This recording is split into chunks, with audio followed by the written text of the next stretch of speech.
एकदन्तं महाकायं लम्बोदरगजाननं विघ्नविनाशकं देवं हिरण्यं प्रणमाम्यहम्।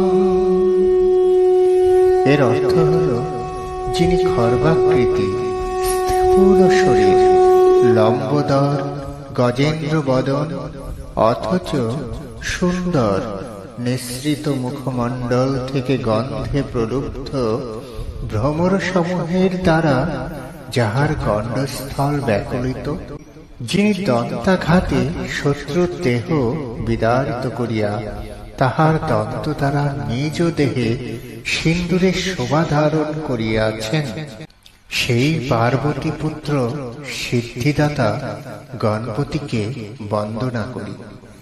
ধর্মীয় মতে এই মন্ত্রটি দিনে কম করে 108 বার পাঠ করলে ভাগ্য ফিরে আসতে পারে, বদলে যাবে জীবন। যারা এই সময় খুব দুঃখের মধ্যে আছেন তারা আজ থেকে এই মন্ত্রটি পাঠ করা শুরু করে দিন।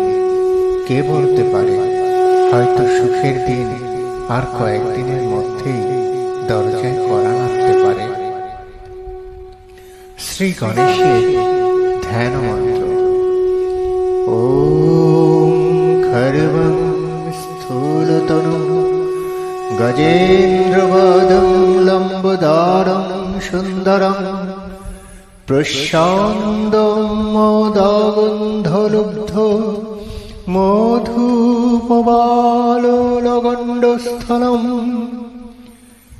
দন্তঘাত বিদারিতারিরুধিরৈ সিন্দুর শোভাকরং বন্দে শৈলসুতাসুতং গণপতিং সিদ্ধিপ্রদং কামদম। গণেশের বন্দনা। বন্দদেব গজানন বিঘ্ন বিনাশন নমঃ প্রভু মহাকায় মহেশ নন্দন। সর্ববিঘ্ন নাশ হয় তোমার শরণে, অগ্রেতে তোমার পূজা করিনু যতনে। নম নম লম্বোদর নমঃ গণপতি, মাতা যারাদ্য শক্তি দেবী ভগবতী। সর্বদেব গণনায় অগ্রে যার স্থান, বিধি বিষ্ণু মহেশ্বর আর দেবগণ। ত্রিনয়নী তারার বন্দিনু শ্রীচরণ, বেদমাতা সরস্বতীর লইনু শরণ। শ্রী গণেশের প্রণাম মন্ত্র। একদন্तं মহাকায়ং লম্বোদরো গজাননং বিঘ্ন বিনাশকং দেবং হিরণ্যং প্ৰণমাম্যহम्।